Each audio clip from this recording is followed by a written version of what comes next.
Côte d'Ivoire. Le thème essentiel qui se dégage de mon travail pictural, c'est le patrimoine ésotérique africain.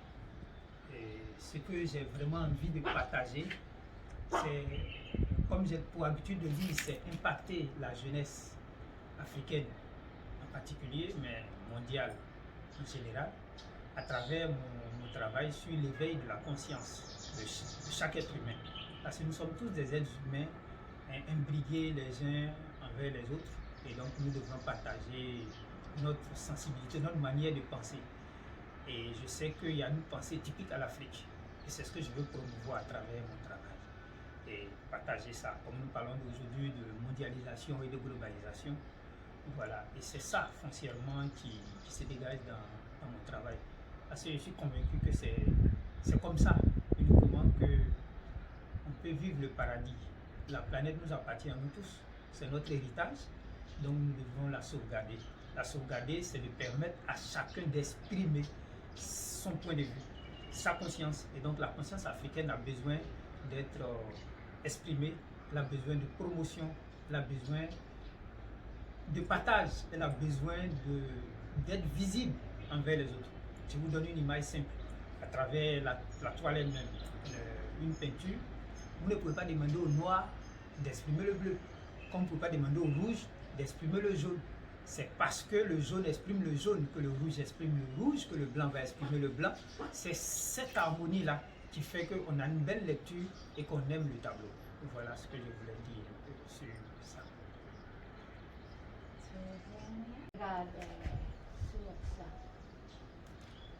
Alors, mon regard, je suis un être humain, je vis sur la Terre, et cette crise que nous vivons actuellement, elle est mondiale, comme on dit, mais pour moi, elle nous rend un peu, comment je peux dire ça? C'est-à-dire qu'on a travaillé sur nous-mêmes, on a travaillé sur notre planète, et puis par négligence, par inconscience, hein, on s'est retrouvé là, et la nature est en train de nous rappeler que nous sommes insignifiants. Hein? On a fait du mal aux fourmis, on a fait du mal aux animaux, on a fait du mal à la planète sans se soucier que c'est des consciences, c'est des êtres vivants comme nous. Aujourd'hui, avec la situation, on voit que nous-mêmes là, on est carrément insignifiants. On est cloîtrés dans nos maisons, c'est des animaux qui sont libres, qui se promènent. Alors je pense que c'est une prise de conscience. Et donc c'est cette transition-là que chaque être humain doit méditer à l'intérieur de chaque cellule de son corps pour comprendre le bien fondé de sauvegarder. Nous n'avons rien créé de toute façon. Donc il faut sauvegarder toutes les consciences et toutes les formes de vie. Il faut les préserver. De toute façon, c'est notre banque énergétique puisqu'on les consomme. Et après la Terre nous consomme. Parce que c'est comme ça que ça fonctionne. Et donc il faut préserver toute forme de vie. Donc ce que je voulais dire essentiellement, c'est que l'être humain doit prendre conscience actuellement de sa petitesse, ce qui va lui donner la conscience de grandir dans l'humanité. Voilà ce que je veux dire dessus.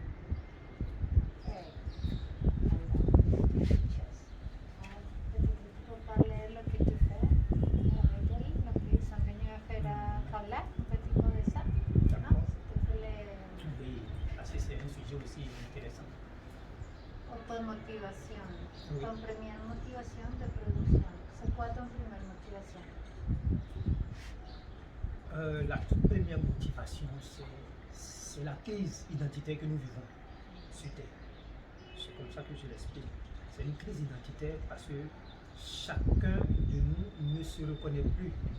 Pourquoi? Parce qu'il y a une civilisation qui est venue entacher une autre civilisation et fait croire que c'est elle qui éduque l'autre civilisation. Par conséquent, toutes les civilisations se sont entremêlées sans savoir réellement quelle était leur source. Et donc c'est un conflit identitaire à l'intérieur de nous-mêmes et que nous devons résoudre, nous devons régler. Et c'est pourquoi on va se retrouver dans la situation où on est convaincu. Si vous prenez pour la jeunesse africaine, elle est convaincue que son futur se trouve ailleurs. C'est l'autre côté, c'est là-bas que je peux retrouver mon essentiel. Alors que l'essentiel de soi-même, c'est à l'intérieur de soi. Et donc il faut renouer avec son identité. C'est pourquoi je parle de crise identitaire. Et donc c'est ça que nous voyons sur toute la planète. Alors ça va générer des guerres ici, des guerres là, pour des incompréhensions inutiles. Donc il est question de revenir sur nous-mêmes et de renouer avec notre identité. Et c'est ça qui motive ma première création. C'est pourquoi je parle d'ailleurs de conscience africaine, de pensée africaine. Parce que, évidemment, moi je suis né dans une partie du monde qu'on appelle l'Afrique.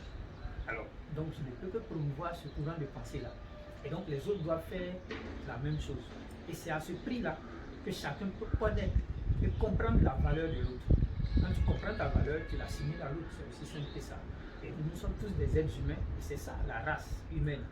Voilà, divisée en plusieurs couleurs, en plusieurs sensibilités. Donc il est question que chacun de nous prenne conscience de ça. Et donc, si je veux parler de motivation primaire dans ma création, c'est ça essentiel. Tu penses que la crise que tu dis c'est une question panafricaine, actuelle et mondiale, mais tu penses que se va pour toute l'Afrique, ou c'est spécifiquement ivoirienne? C'est un peu difficile de comprendre. Je décris la chose comme, vous voyez, les gens disent que si tu fais la promotion d'une minorité, c'est que on dit que tu es sectaire, tu es tribaliste, c'est comme ça qu'on dit en français, c'est tribal.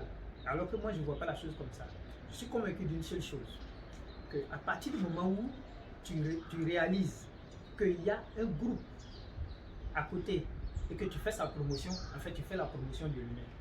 Et donc, je suis convaincu que si j'ai fait la promotion de mon ethnie, qui est Waoulé, pas Baoulé, le terme usuel c'est Baoulé, mais c'est Waoulé, de la Côte d'Ivoire. Voyez-vous, à partir de ce moment-là, je suis en train de faire la promotion de l'humain. Parce que la Côte d'Ivoire se trouve en Afrique, l'Afrique se trouve sur la planète Terre. C'est comme ça que je comprends la chose. Alors, donc faire la promotion d'une minorité, c'est faire la promotion de la majorité. C'est comme ça que je comprends la chose.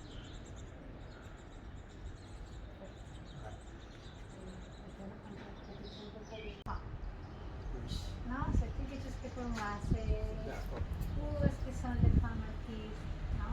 Côte d'Ivoire. C'est quoi le que tu vois qui se passe là-bas? Pourquoi il n'y a pas beaucoup de si prennent l'école, qu'est-ce qui se passe après? Non? Pas beaucoup. Je suis Djika Kouadjou, donc je suis né à Sakassou, enfin à Boaké, mais je suis de Sakassou. Et chez nous, à Kanwaoulé, chez nous, la femme est le propriétaire de la société. Malheureusement, c'est une société qui est en train d'être en bas, si je peux m'exprimer ici, de la société organisée, structurée par les hommes. Et donc, ça fait que les femmes se retirent dans tous les secteurs d'activité. Voilà, parce qu'on ne fait pas trop la promotion des femmes. Parce qu'elles-mêmes, à la fin, ce qu'elles comprennent, c'est que c'est de se marier. Voilà. Quand on a fini à l'école des arts, il y avait plein de femmes. Mais après, je vais me marier parce que la famille te regarde, il faut avoir un homme forcément, un mari. Voilà. Et donc, je pense que c'est quelque chose qui est pas à plaindre parce que on manque d'éducation là-dessus. Parce que chez moi, c'est plus simple. La société elle appartient à la femme. Voilà. Et donc, moi, je l'ai résumé par Dieu crée la femme comme la vie. Et donc, il faut faire la promotion de cette chose. Donc, dans moi-même, ma création culturelle, je cite les femmes à venir. Et donc, je travaille plus sur il y a plus de visages féminins dans mon travail. Mais tout ça, ça dénote de la société qui m'a vu grandir. Là où on m'enseigne que la société appartient à la femme. Et c'est très clair. De toute façon, il n'y a pas quelqu'un qui n'est pas né d'une femme. Voilà, nous sommes tous nés des femmes et donc la société appartient à la femme. Et je pense énormément qu'il faut promouvoir ça.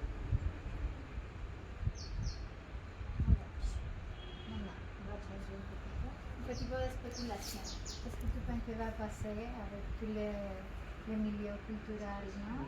Tous les différents projets qui sont devenus autre chose ou qui sont en train de devenir une autre chose qu'on ne sait pas. Qu'est-ce que tu penses que ça va passer avec Côte d'Ivoire?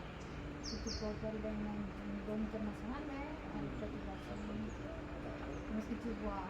Tu vas parler avec... Tu parles beaucoup avec Pascal, avec Axel, avec... Non, tous les groupes de l'école, non? Ils sont tous